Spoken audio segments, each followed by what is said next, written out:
हम सब रोज कर्म करते हैं, पढ़ाई, नौकरी, परिवार की जिम्मेदारियां। लेकिन क्या आपने कभी सोचा है कि सही कर्म और गलत कर्म में फर्क क्या है? कभी कभी हम सोचते हैं कि हम बहुत अच्छा कर रहे हैं, लेकिन असलियत में वो हमें उलझा रहा होता है। आज गीता के अध्याय 4 के श्लोक 16 से 20 में श्री कृष्ण यही गहरा ज्ञान देते हैं। सही कर्म क्या है और उसका फल क्या होता है। श्लोक नंबर 16 का अर्थ है कि कर्म क्या है और अकर्म क्या है। इस बात को बड़े बड़े विद्वान भी पूरी तरह नहीं समझ पाते। इसलिए भगवान कहते हैं, मैं तुम्हें असली कर्म का रहस्य बताता हूं, जिससे तुम बुराई और दुख से मुक्त हो सको। आज की लाइफ में भी कंफ्यूजन यही है। पढ़ाई करनी चाहिए या पैसे कमाने की जल्दी करनी चाहिए। परिवार को समय दें या कैरियर को। सेवा करें या खुद का फायदा देखें। हमेशा क्लियर नहीं होता कि सही कर्म कौन सा है। कर्म वही सही है जो निष्काम हो और दूसरों की भलाई के लिए हो। अगर कर्म सिर्फ स्वार्थ या दिखावे के लिए है तो वो असली कर्म नहीं है।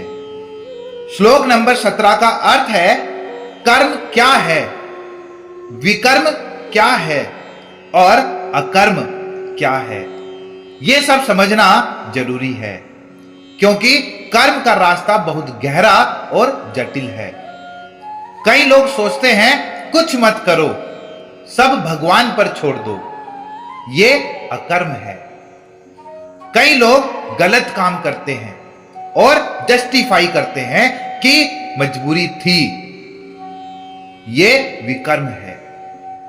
और कुछ लोग कर्म को भगवान को समर्पित कर देते हैं, ये सही कर्म है।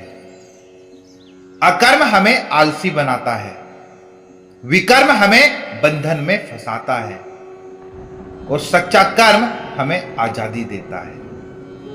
श्लोक नंबर 18 का अर्थ है कि जो इंसान कर्म में अकर्म और अकर्म में कर्म को देख पाता है, वही असली बुद्धिमान है। ऐसा व्यक्ति वास्तव में सब कर्म करता हुआ भी बंधन में नहीं फंसता। एक इंसान समाज की सेवा करता है, लेकिन अहंकार में है, यह अकर्म है। कर्म में दूसरा इंसान आराम कर रहा है, लेकिन मन में भगवान का ध्यान और समाज की भलाई की योजना बना रहा है। यह कर्म है।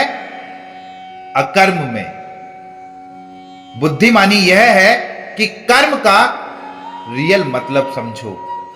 कर्म का मतलब है निस्वार्थ भाव से काम करना, परिणाम की चिंता छोड़ देना। श्लोक नंबर 19 का अर्थ है कि जिसके सभी कर्म कामना और स्वार्थ से रहित होते हैं और जो ज्ञान की अग्नि से अपने कर्मों को पवित्र कर चुका है, वही सच्चा ज्ञानी कहलाता है। अगर पढ़ाई सिर्फ नंबर लाने के लिए है तो अधूरी है।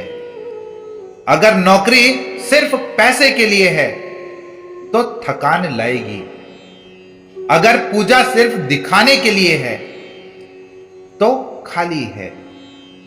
सच्चा कर्म वही है जो बिना स्वार्थ, सिर्फ कर्तव्य भावना और भलाई के लिए किया जाए। श्लोक नंबर 20 का अर्थ है कि जो इंसान कर्म के फल की आसक्ति छोड़ चुका है, जो संतुष्ट है और किसी पर निर्भर नहीं है, वह कर्म करता हुआ भी वास्तव में कुछ नहीं करता, मतलब बंधन में नहीं फंसता। आज ज्यादातर लोग रिजल्ट के पीछे भागते हैं। नौकरी में प्रमोशन, बिजनेस में प्रॉफिट, पढ़ाई में टॉप रैंक। इसी वजह से स्ट्रेस और चिंता बढ़ती है। काम करो लेकिन फल की आसक्ति मत रखो। जो मिलेगा उसे भगवान की देन मानो। यही असली आजादी है। तो कर्म का रहस्य गीता ने बहुत खूबसूरती से बताया है कि सही कर्म वही है जो निस्वार्थ हो। विकर्म और अकर्म हमें पीछे खींचते हैं और फल की चिंता छोड़ देने से असली शांति मिलती है। अगर ये बातें जीवन में उतार ली जाएं, तो ना सिर्फ स्ट्रेस कम होगा बल्कि जीवन मीनिंगफुल भी बनेगा। अगर ये वीडियो आपको अच्छी लगी हो तो कमेंट में लिखिए हर हर महादेव, जय श्री कृष्णा, ताकि ये वाइब्रेशन सब तक पहुंच जाए। वीडियो को लाइक, शेयर और सब्सक्राइब जरूर करें।